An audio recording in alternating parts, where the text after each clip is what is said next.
todo lo que llueve en Bogotá y toda esa agua que nosotros consumimos en Bogotá tiene un origen. Viene de la región del Amazonas. La primera formación, que es el mar de Humboldt, ese cubría parte de lo que es Bogotá. Entonces tenemos un montón de quebradas y ríos que componen la ciudad de Bogotá. El proceso de recuperación del recurso hídrico pues parte desde los cerros, por ejemplo, que ese es un elemento importante. La gente no tiene una referencia clara de cuáles son los ríos y quebradas de Bogotá. Los ríos y las quebradas de Bogotá desaparezcan porque fueron tapados por la construcción y la ampliación de la ciudad. El único referente que tenemos es el río Bogotá.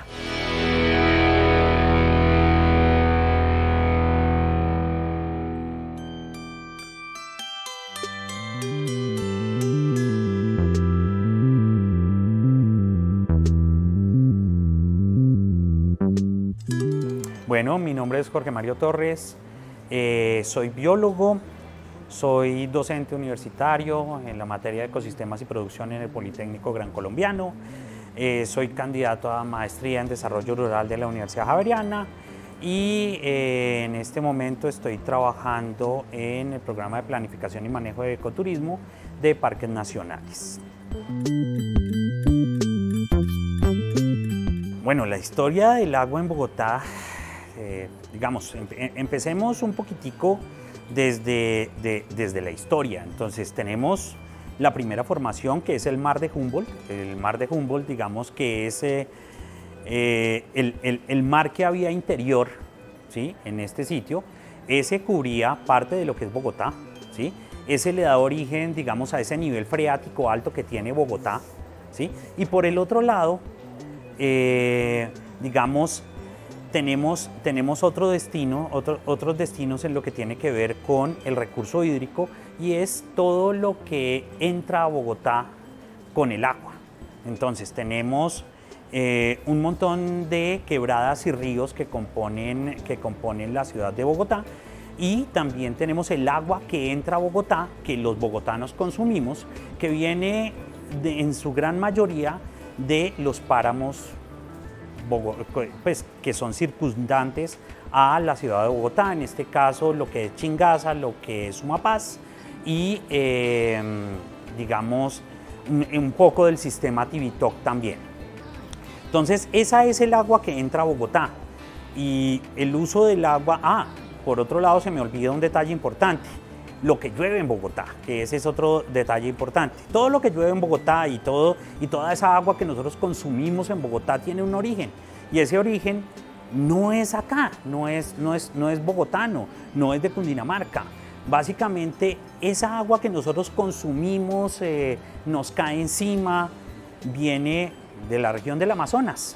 Esa región del Amazonas es importantísima porque, digamos, pensémoslo un poquitico, nosotros tenemos el río más caudaloso del mundo, que es el río Amazonas, pero si nosotros pensamos en lo que tiene que ver con el recurso hídrico, si nosotros hablamos de vapor de agua, ¿sí?, ese vapor de agua que representa al río Amazonas en lo que tiene que ver con la evaporación de la humedad y la evaporación de las plantas, representa más del 1.5% de lo que es el río, perdón, 1,5 veces de lo que es el río Amazonas. Eso quiere decir que es mucho más importante el agua y digamos, la humedad que viene hacia acá y en lo que tiene que ver con el volumen de agua, que la misma agua que corre por el río Amazonas. Entonces ese es un detalle importante que hay que tener en cuenta, porque eso da origen a todo el proceso en lo que tiene que ver con el nivel freático, que es el nivel de humedad del suelo,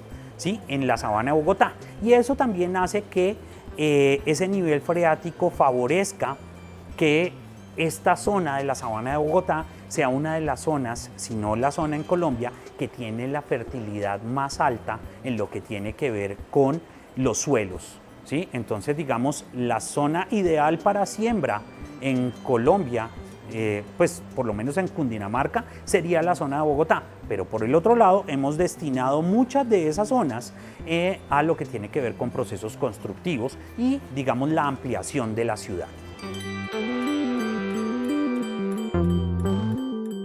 Ay, ese es una cosa bastante complicada. O sea, digamos, nosotros tenemos 169, digamos, ríos y quebradas que componen, digamos, las cuencas del río Bogotá. Nosotros no las vemos, ¿por qué? Porque aquí viene un proceso que tiene que ver con el proceso de construcción de ciudad, ampliación de ciudad como se tiene idealizado, ¿sí? Y ese proceso no viene de ahora, sino es un proceso antiguo. Pensemos nosotros en cuando llegaron los españoles acá, pensemos nosotros en Gonzalo Jiménez de Quesada, que llegó acá después de una gesta bastante complicada, donde partió de Cartagena con un montón de hombres y que llega a la sabana de Bogotá completamente diezmado, ¿sí? Pero llega con un montón de hombres y descubren una sabana bastante chévere para lo que tiene que ver con esos procesos de vivienda, y ni siquiera para los procesos de vivienda, sino para procesos de vida en Bogotá. La gente decide, bueno, este es el sitio donde nosotros podríamos construir, y construir más que un proceso de ciudad es como un proceso de cobijo. Entonces aquí, cuando llegan los españoles, lo primero que hacen es, miércoles, después de esa gesta tan increíble, lo que tenemos que hacer es, bueno, somos pocos los que llegamos, pues compartamos. Y se hace esa separación de lo que es Bogotá, ¿sí? Entonces esa separación de lo que es Bogotá hace que, digamos, tengamos un proceso en el cual Bogotá ya estaba comprada desde hace muchísimo tiempo. Entonces, piénsenlo cuando empezamos el proceso de convertir a Bogotá en ciudad. Cuando Bogotá se convierte en ciudad, la sabana, digamos, ya tenía muchos dueños, ¿sí? Sobre todo hacia la parte norte de Bogotá. Entonces, digamos, mucho de lo que son las localidades y los nombres de las localidades, algunos de ellos corresponden a fincas de las personas que dieron sus tierras. Bueno, dieron eso es entre comillas, que dieron sus tierras para convertirlas en lo que es parte de Bogotá. Pero como esa tierra ya estaba repartida, a la gente que empezó a llegar a Bogotá, a vivir a Bogotá y a trabajar en Bogotá, digamos, los espacios que le quedaban que no estuvieran comprados, básicamente estaban hacia el sur de Bogotá y estaban, digamos, hacia las periferias de Bogotá. Entonces eso hace que las cosas vayan cambiando. Y si se amplía el proceso constructivo de Bogotá, piensen en esos 169 cuerpos de agua que tiene Bogotá. Esos 169 surcaban Bogotá por todas partes, el caño Arzobispo, digamos, otros caños, pues digamos, otros ríos que tenía Bogotá y tiene Bogotá, que se convirtieron en caños por procesos de ampliación de la ciudad. Eso básicamente hace que, digamos, los ríos y las quebradas de Bogotá desaparezcan porque fueron tapados por la construcción y la ampliación de la ciudad. Entonces, por eso es que nosotros en su gran mayoría nosotros no vemos los ríos ni las quebradas que hay en Bogotá. El único referente que tenemos es el río Bogotá. Y pues craso error, porque tenemos muchísimos más ríos y muchísimas más quebradas que desde luego en este momento en Bogotá están tapadas y están, digamos, convertidas en caños, pero son parte de Bogotá.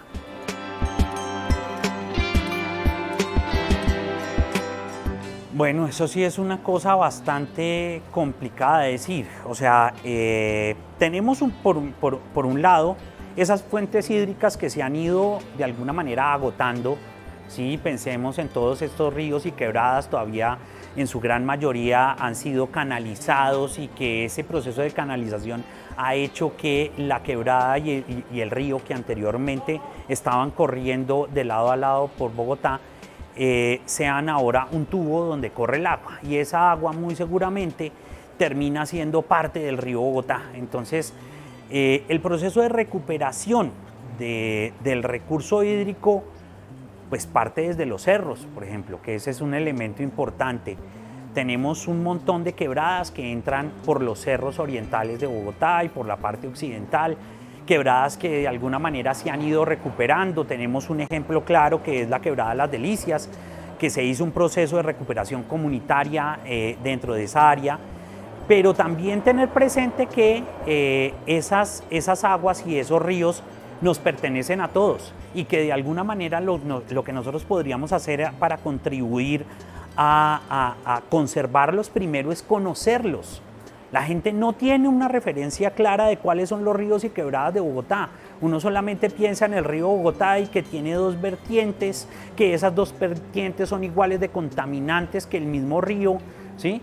Pero no sabe de los otros ríos y las quebradas que hay en Bogotá, que era lo primero que uno debía hacer.